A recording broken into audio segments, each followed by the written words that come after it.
Assalamualaikum warahmatullahi wabarakatuh.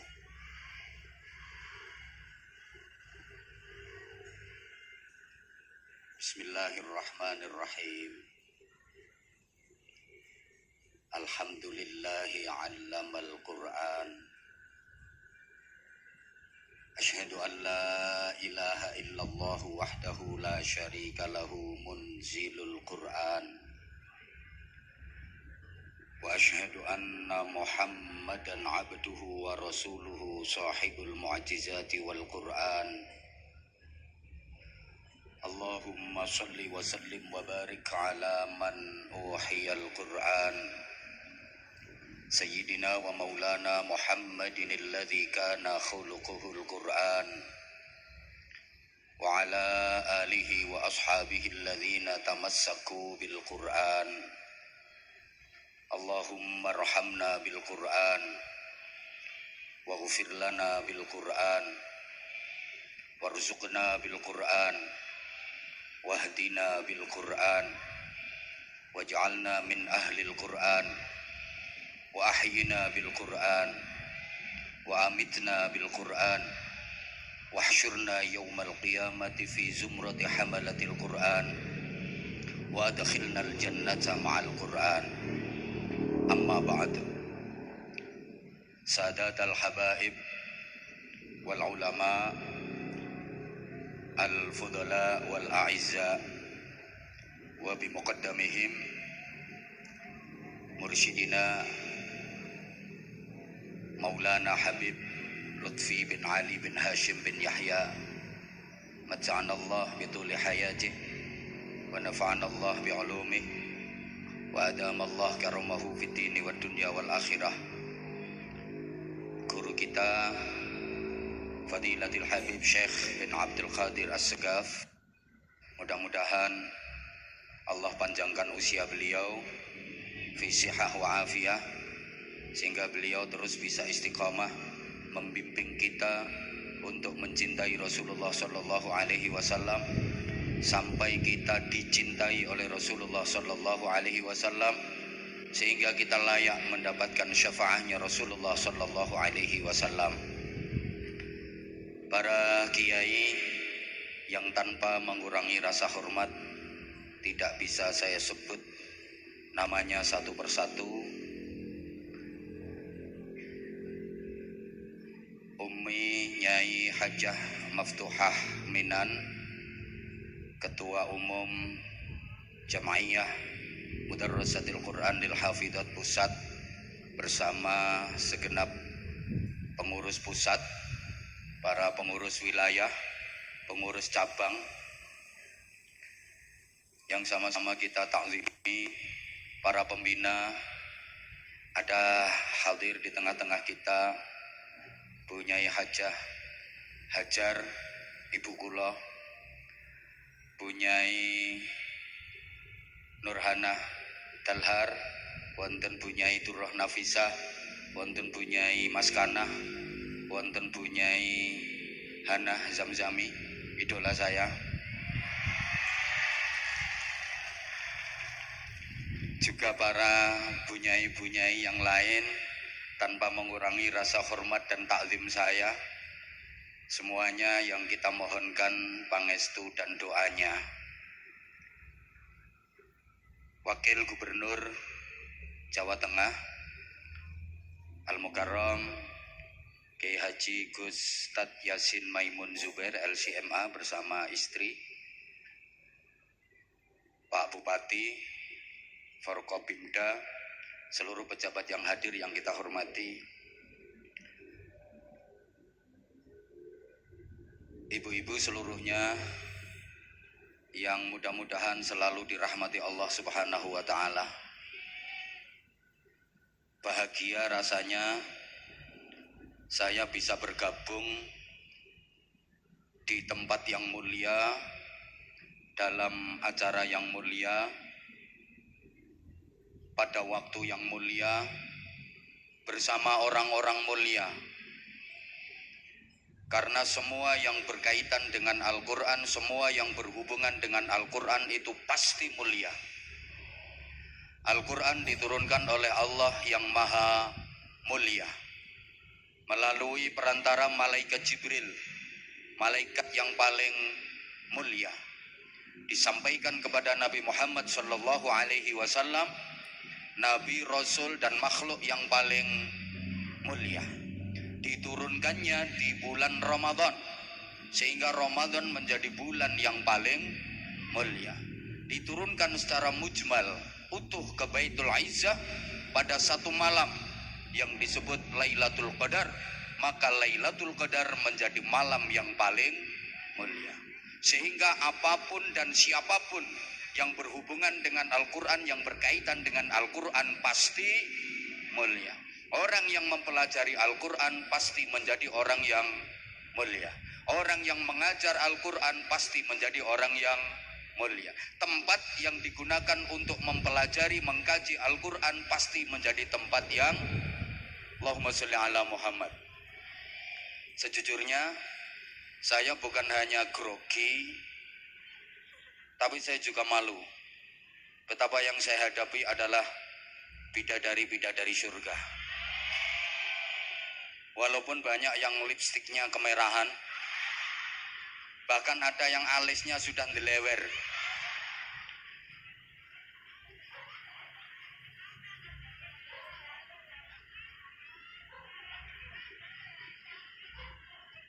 Di forum yang begitu mulia, Silaturahim Nasional Hafizat seluruh Indonesia, yang saya hadapi adalah para penghafal Al-Quran. Saya merasa tidak muqtadal maqam kalau saya harus menyampaikan ceramah di majelis semulia ini.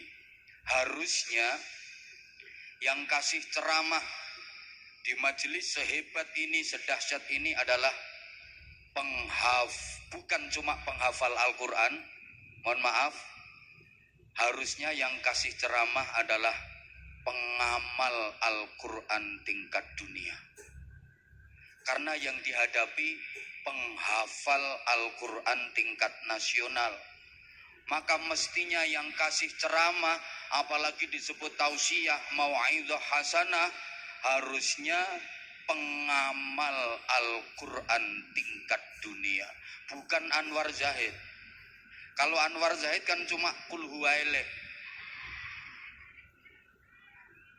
Sejujurnya, kenapa saya malu? Karena saya merasa belum bisa membaca Al-Quran. Saya baru bisa membunyikan Al-Quran saja. Kula niki dereng saged maca Al-Quran kanthi sae. Sagete kula nembe ngunekne Al-Quran. Apa bedanya membaca dengan membunyikan? Kalau membaca itu maca. Kalau membunyikan itu ngunekne. Membunyikan, ngunekne itu al-intiqal minal kitabah ilal maqalah. Memindah dari tulisan ke ucapan. Mindah songko tulisan nang ucapan, itu namanya membunyikan. Kalau qiraah, membaca, itu al-intiqal minal kitabah ilal maqalah bifahmin. Memindah dari tulisan ke ucapan disertai dengan pemahaman.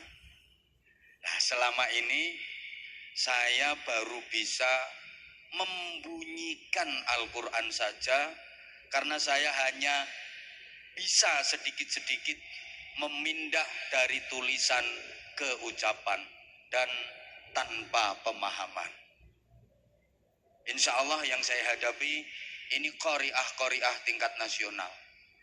Orang-orang yang bukan hanya membunyikan Al-Quran saja, tapi sudah bisa membaca Al-Quran. Betul?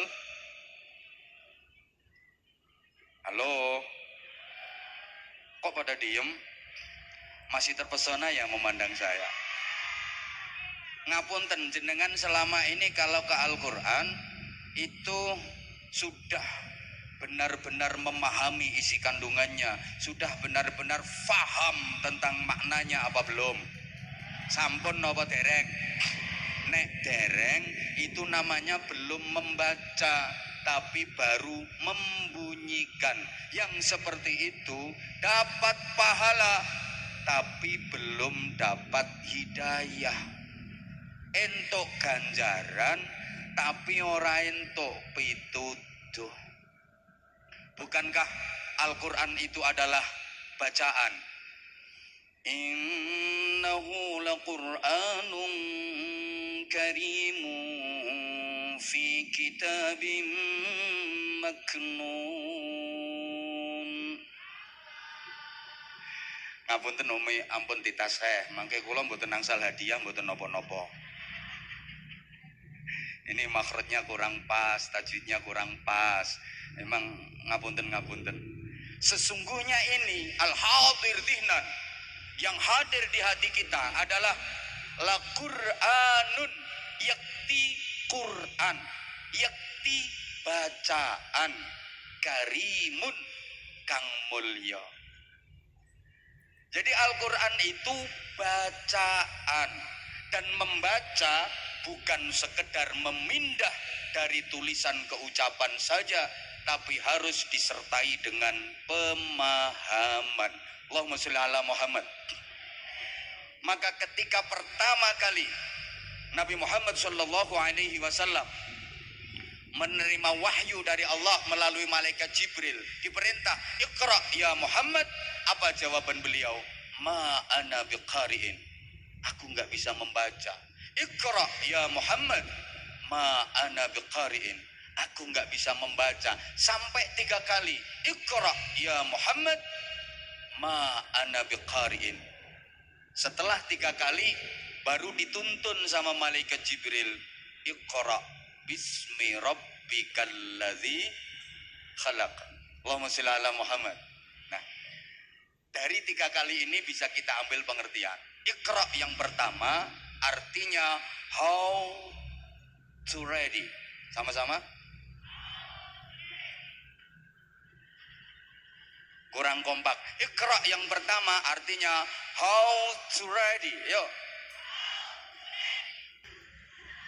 Iqra yang kedua artinya how to study.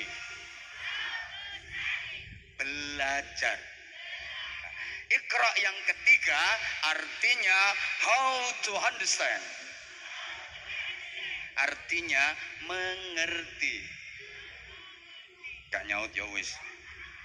Kemudian Iqra bismi rabbikal ladzi khalaq, itu baru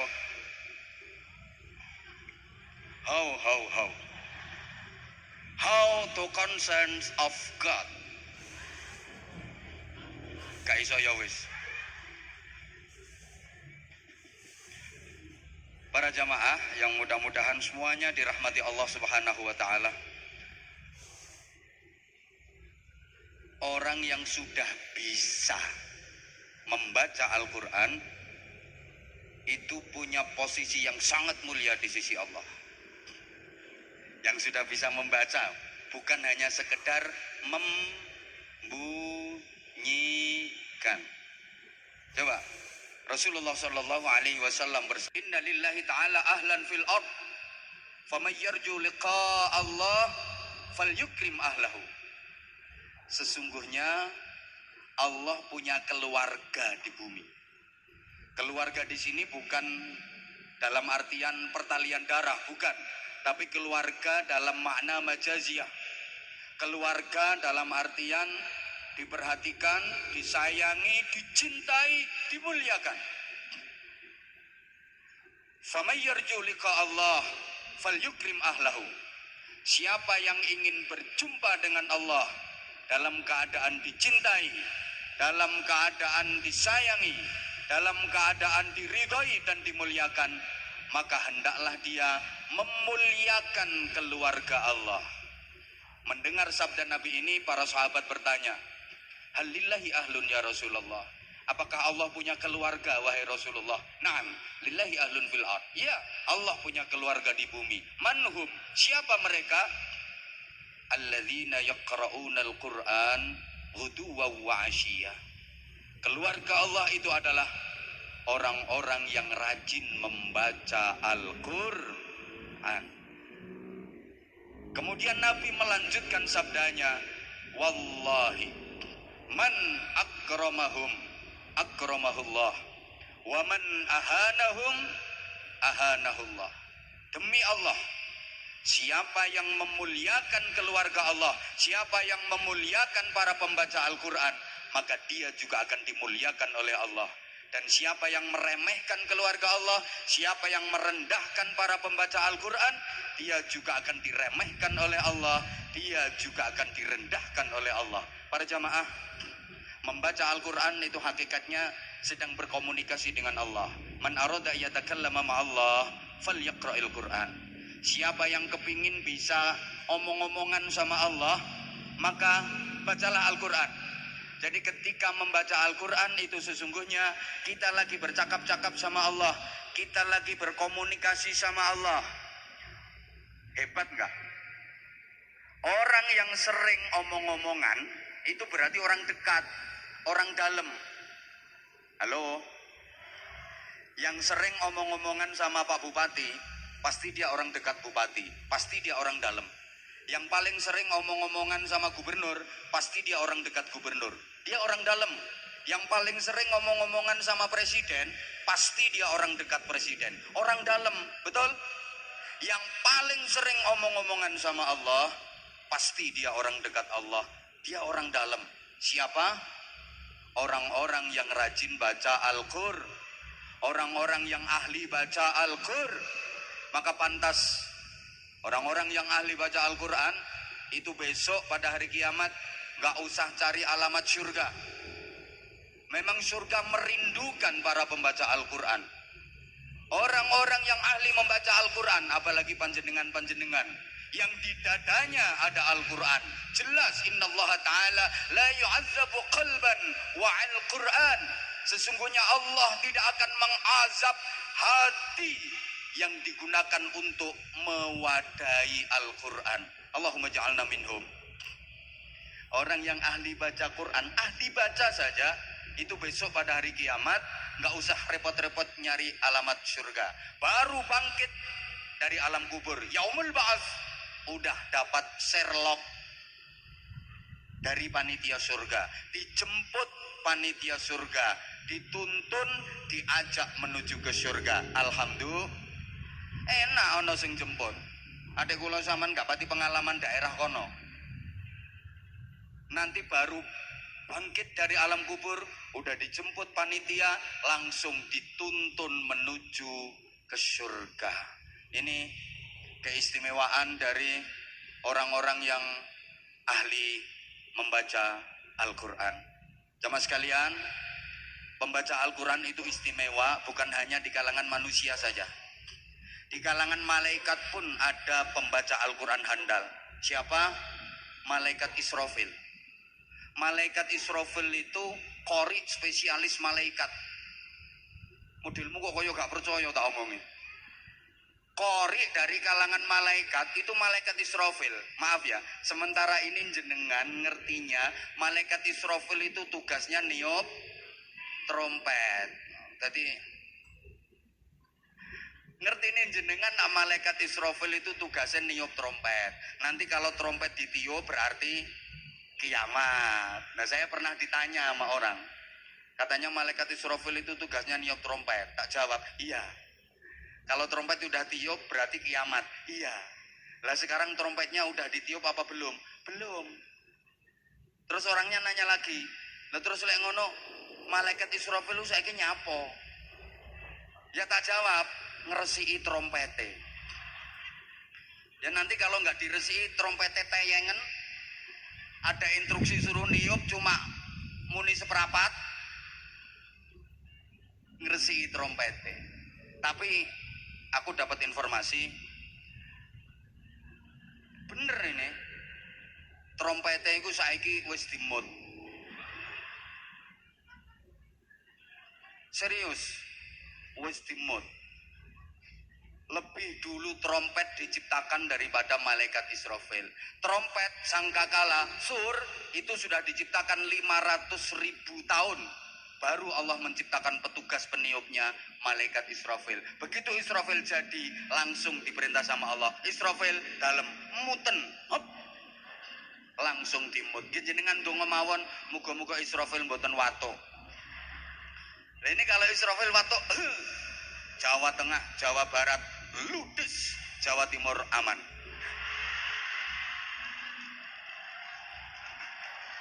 Kan madepe ngulon. Malaikat Israfil itu suaranya kenceng, suaranya kuat, maka dijadikan petugas pembaca Al-Quran.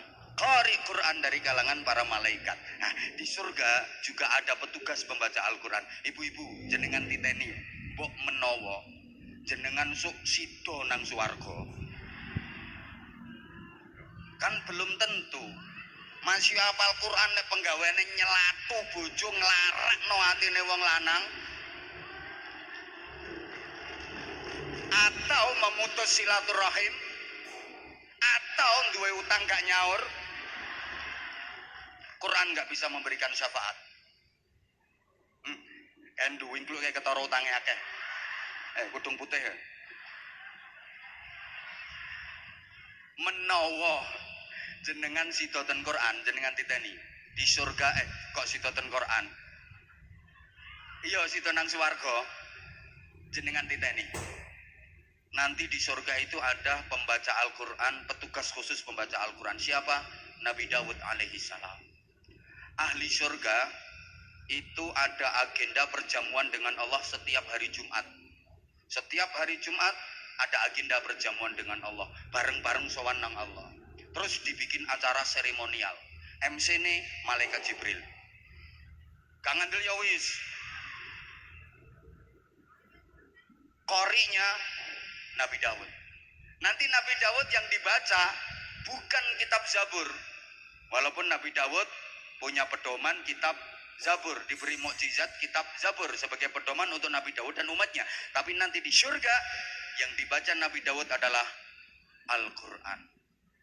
Kalau Nabi Dawud sudah membaca Al-Quran, Masya Allah, semua terkesima, semua terpana, semua tercengang.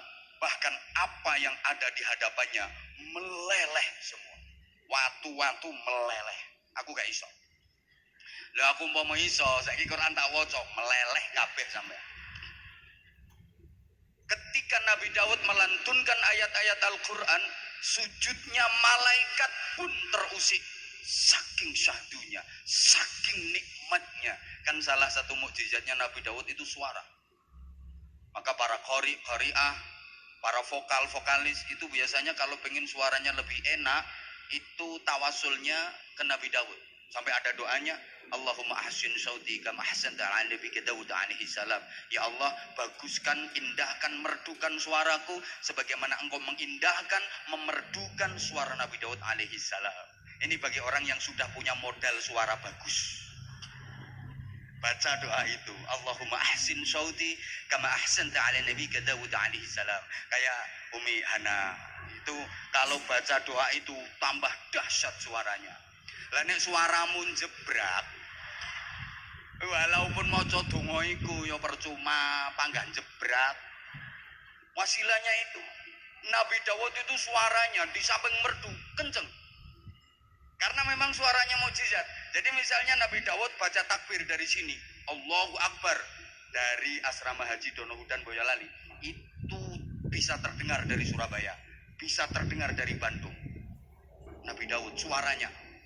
Jadi misalnya Nabi Dawud lagi di bawah pohon, itu di atas pohon medit ada burung. Nabi Dawud pengen burung itu cukup didahmi, ceblok mano, jatuh. Alhamdulillah sampean nggak punya doa itu. Kalau sampean punya bahaya, lagi marah sama suami, ceblok mano loro kabeh.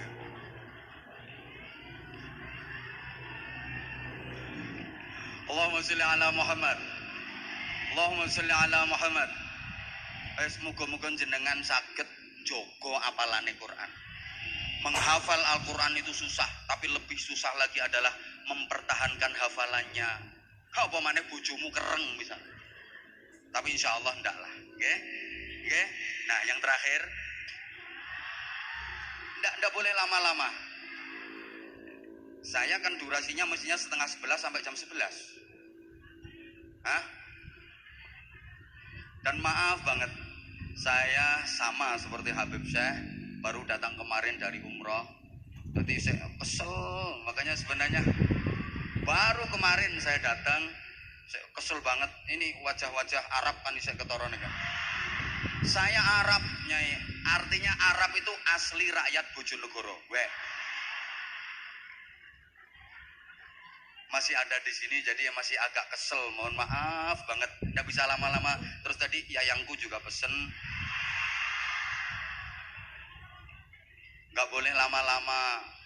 Saya beda dengan Habib Syekh. Habib Syekh tadi pakai kacamata hitam, kacamata riben. Bukan karena apa, kalau beliau tadi ngendikannya karena ulap, sebenarnya mboten. Tujuannya 3. Pertama, biar lebih maco. Kedua, biar lebih keren. Ketiga, biar bebas lirak-lirik. Enek wonge aku yo gak wedi kok. Saya sama beliau ini muridnya, jadi mulane biasa gojlokan. Coba enek wonge nang enak. Kalau saya wis biasa. Wis kebal. Saya menghadapi perempuan yang cantik-cantik itu udah biasa. Apa maneh ngadepi sing burek-burek kaya ngene iki, dadi wis biasa, wis gak amper sama sekali, gak amper. Jadi I love you semuanya, I love you. I love you. Aku datang di sini hanya sekedar pengen dapat barokahnya Quran. Itu saja. Saya kepengen dapat barokahnya Quran. Sejujurnya saya malu harus ngomong di majelis semacam ini. Seperti yang saya sampaikan tadi, yang saya hadapi adalah penghafal Al-Quran tingkat nasional. Harusnya yang kasih mau'idhah itu pengamal Al-Quran tingkat dunia. Saya baru pembunyi Al-Quran, pembaca saja saya belum.